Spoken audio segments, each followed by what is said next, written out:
Hello students, कैसे हैं आप सभी लोग। Welcome back to MCQ solve questions. अब हम आज फिर एमसीक्यूज करेंगे।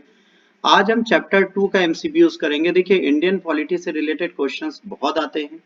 किसी भी कॉम्पिटिटिव एग्जाम में इन चैप्टर्स को आप नहीं छोड़ सकते। दूसरा मेकिंग ऑफ इंडियन कॉन्स्टिट्यूशन है, इससे भी 3 से 4 क्वेश्चन आपको इजीली मिल जाते हैं किसी भी एग्जाम में, तो आप इसे पढ़ सकते हैं। आप स्टार्ट कर रहे हैं एग्जाम की प्रिपरेशन विद मी, तो let's crack it with Rana sir. आइए स्टार्ट करते हैं। पहला क्वेश्चन, कॉन्स्टिट्यूएंट असेंबली जब बनी थी तो इसका फ्रेमवर्क, जो हमारी संवैधानिक सभा बनी थी, इसको बनाया गया था किस फ्रेमवर्क के थ्रू, मतलब कौन सा एक्ट था जिसके थ्रू बनाया गया। Simon commission, cabinet mission, Cripps proposal और नन ऑफ द अबव। देखिए, क्रिप्स मिशन भी आया था, इन्होंने भी बात की थी, पर इन्होंने कहा था वर्ल्ड वॉर के बाद आपको देंगे, नहीं एक्सेप्टेड। कैबिनेट मिशन इसका राइट आंसर होगा, तो इसका राइट आंसर तो बी होगा। ये इसका एक्सप्लेनेशन देख लेते हैं। यहाँ पर सबसे इंपॉर्टेंट चीज ये दी गई कि कॉन्स्टिट्यूशन इंडिया का बनना चाहिए। ये स्कीम फॉर्मुलेट हुई थी कैबिनेट मिशन प्लान के थ्रू 1946 में।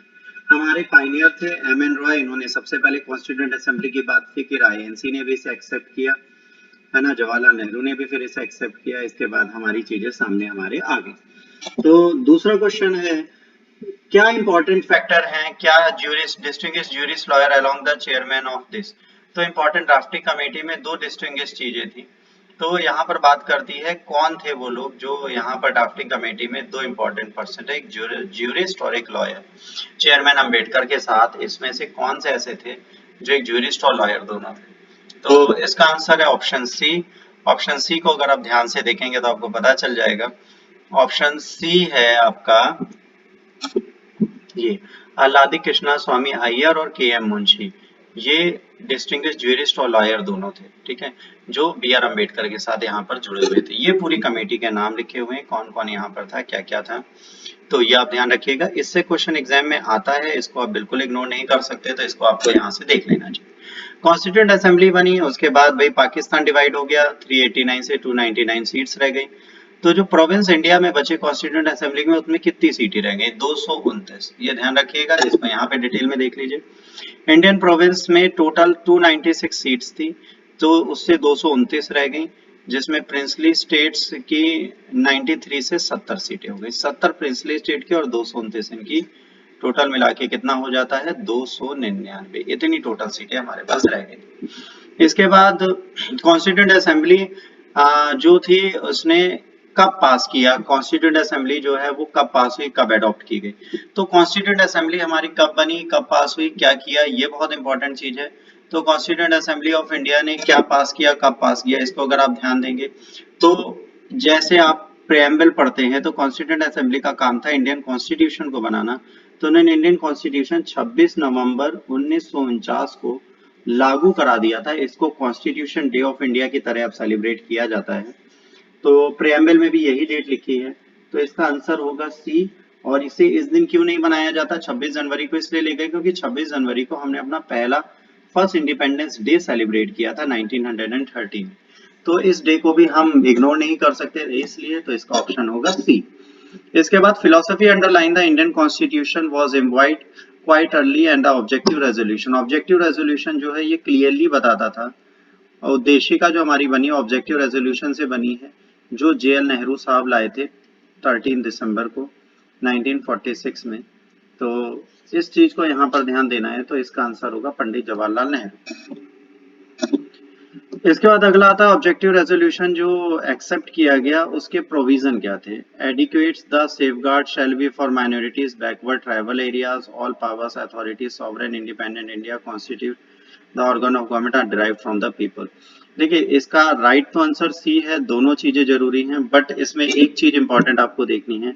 इसमें टोटल 9 पॉइंट थे, वे 9 के 9 पॉइंट आपको याद रखने पड़ेंगे, ये बहुत जरूरी चीज है। तो अगर ये 9 पॉइंट आपको याद हैं तो आप सब कुछ कर पाएंगे। अगर ये आपको याद नहीं है तो फिर आपको थोड़ी प्रॉब्लम होगी। तो इसको आपको याद करना पड़ेगा, इसको आप रट लीजिएगा। इसमें जो पॉइंट्स पीछे लिखे हैं वो दोनों इसमें मिले हैं। अगर आप ध्यान से पढ़ेंगे एक एक पॉइंट तो आपको मिल जाएगा, आप इसका स्क्रीनशॉट ले लीजिएगा। यहाँ पर हर एक पॉइंट है। अब मैं इसको डिटेल में पढ़ाने नहीं बैठ रहा क्योंकि हम एमसीक्यू सॉर्ट आउट कर रहे हैं।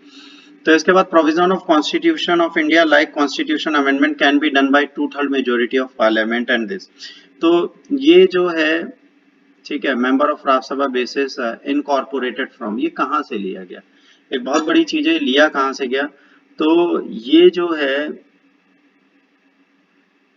इसकी अगर आप बात करोगे तो ये कॉन्स्टिट्यूशन ऑफ साउथ अफ्रीका था, वहां से लिया गया कि भाई अगर आप कोई भी चीज कॉन्स्टिट्यूशन में अमेंड करेंगे तो ये साउथ अफ्रीकन कॉन्स्टिट्यूशन से लिया गया था, ये आपको ध्यान रखना पड़ेगा। इसके बाद नेशनल एंथम कब अडॉप्ट की गई, जैसे national anthem, national flag, national song, ये सारी चीजें कब अडॉप्ट की गई, ये बहुत इंपॉर्टेंट है। देखिए डेट एक याद रखनी है, 24 जनवरी या 22 जुलाई, इन दोनों से कोई मतलब नहीं है। तो यहाँ पे 50-50 हो जाता है आपका, अगर आपको नहीं आता तो भी आप देख सकते हैं क्या, तो 24 जनवरी होगा या 22 जुलाई होगा। तो 22 जुलाई होने का कोई लॉजिक होता नहीं है जल्दी, तो इसका आंसर जनरली क्या होगा, 24 जनवरी।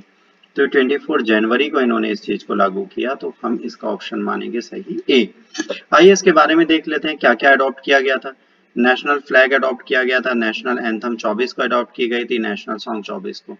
ये डेट याद रखनी है, पहले प्रेसिडेंट हमारे इस डेट में बने, कॉमनवेल्थ हमने इस डेट में ली, तो ये डेट्स जो हैं इनको आप बिल्कुल नहीं भूलेंगे, ये आपसे एग्जाम में पूछी जाती है। First meeting of constituent assembly की 9 दिसंबर को हुई थी, इंटरिम प्रेसिडेंट कौन थे। देखिए क्या होता है, एक फ्रेंच प्रैक्टिस है कि जो भी सीनियर मोस्ट मेंबर होगा उसको हम टेम्परेरी प्रेसिडेंट बना देंगे, तो यहाँ पे सच्चिदानंद सिन्हा जो आपको प्रेसिडेंट बनाया गया पहला। इसके बाद जब 9th को और फिर 13th को 11 को सॉरी डॉक्टर राजेंद्र प्रसाद को हमने परमानेंट प्रेसिडेंट बना दिया इस चीज का। तो यहाँ पर अगर हम बात करेंगे तो यहाँ पर आंसर क्या आएगा, सच्चिदानंद सिन्हा। पर अगर परमानेंट मेंबर की बात करेंगे तो डॉक्टर राजेंद्र प्रसाद होंगे 11 दिसंबर को। फर्स्ट लोकसभा के स्पीकर जीवी मालवांकर को बनाया गया, ये ध्यान रखिएगा। ये आपको लेक्चर 2 में मैंने क्लियरली समझाया है। 15 मई 1952 को भी इनको फर्स्ट स्पीकर लोकसभा का बनाया गया। तो 55 अपोनेंट में सीट वोट पड़े थे और 394 इनके फेवर में पड़े थे। इसके बाद क्या, which of the following statement are true regarding the composition of constituent assembly. Constituent assembly बनी तो इसके फीचर्स में इंपॉर्टेंट क्या था, the representative were to be elected by the 4 constitution, नहीं। The total strength of the constituent assembly, सही। The chairman of the union constituent assembly was Sardar Vallabh Bhai Patel, नहीं। Drafting committee under the chairship considered the 8 members, wrong, 7 members थे। तो इन चीजों को आपको ध्यान रखना है। तो इसमें आंसर एक ही सही दिख रहा है, वो है बी। ठीक है, तो ये चीज आपको यहाँ ध्यान रखनी है, ऑप्शन बी सही है। यहाँ पर 389 सीट्स थी, 296 प्रोविंशियल से आ रही थी, 4 नॉमिनेटेड थी और 93 प्रिंसली स्टेट्स की थी। इसके बाद the constitution of India was formed by the constituent assembly अंदर।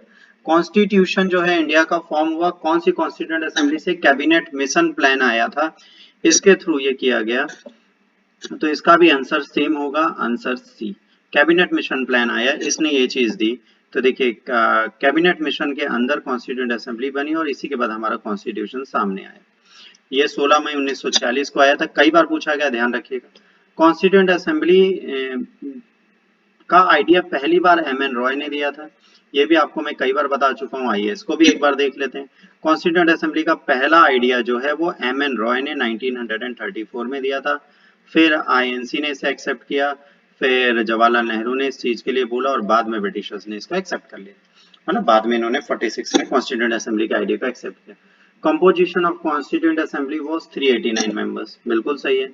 ये 389 मेंबर्स टोटल इसमें थे, इसको आप बिल्कुल डिनाई नहीं कर सकते, कई बार पीछे भी आ चुका है।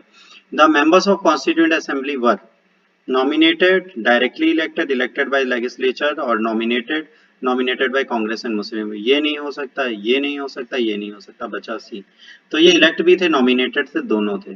तो देखिए यहाँ पर इलेक्शन भी हुआ था और नॉमिनेटेड दोनों थे, तो नॉमिनेशन भी किया गया था, है ना, और इलेक्ट भी किए गए थे। तो ऑप्शन सी इसका करेक्ट होगा, तो यहाँ पर ऑप्शन हो जाएगा सी। इसके बाद हुए among the following was the constitutional advisor, advisor बने थे सर बी एन राव। ये रट्टाफिकेशन की चीजें हैं, इसमें कुछ करना नहीं है, तो सी इसका सही आंसर होगा। B N Rao was appointed as a constitutional advisor. 1 जुलाई 1946 को ऑनरी बेसिस पे इन्होंने सर्व करना डिसाइड किया था, कोई सैलरी कुछ नहीं। इसके बाद हुआ the president of constituent assembly. अब क्वेश्चन है कौन है कॉन्स्टिट्यूएंट असेंबली का प्रेसिडेंट, तो 11 दिसंबर से इसका प्रेसिडेंट डॉक्टर राजेंद्र प्रसाद थे, तो इसका ऑप्शन बी सही होगा।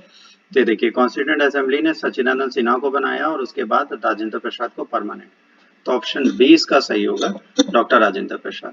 ऑब्जेक्टिव रेजोल्यूशन जो था वो आया, ये कौन लाया था? ऑब्जेक्टिव रेजोल्यूशन लाए थे जवाहरलाल नेहरू। ये भी हम 2 बार अभी पीछे पढ़ चुके हैं। तो जवाहरलाल नेहरू ऑब्जेक्टिव रेजोल्यूशन 13 दिसंबर को लाए थे। ऑब्जेक्टिव रेजोल्यूशन अभी हमने बीच में और भी पढ़ा, इसके जितने भी पॉइंट्स थे वो सारे हमने आपको एक्सप्लेनेशन में दे रखे हैं, तो उसको एक बार ध्यान से देखिएगा, आपको चीजें समझ में आ जाएंगी। इससे रिलेटेड इतने क्वेश्चन हैं, इसको आप पढ़िए। अगर आपको लेक्चर अच्छा लगता है लाइक शेयर और सब्सक्राइब करिए।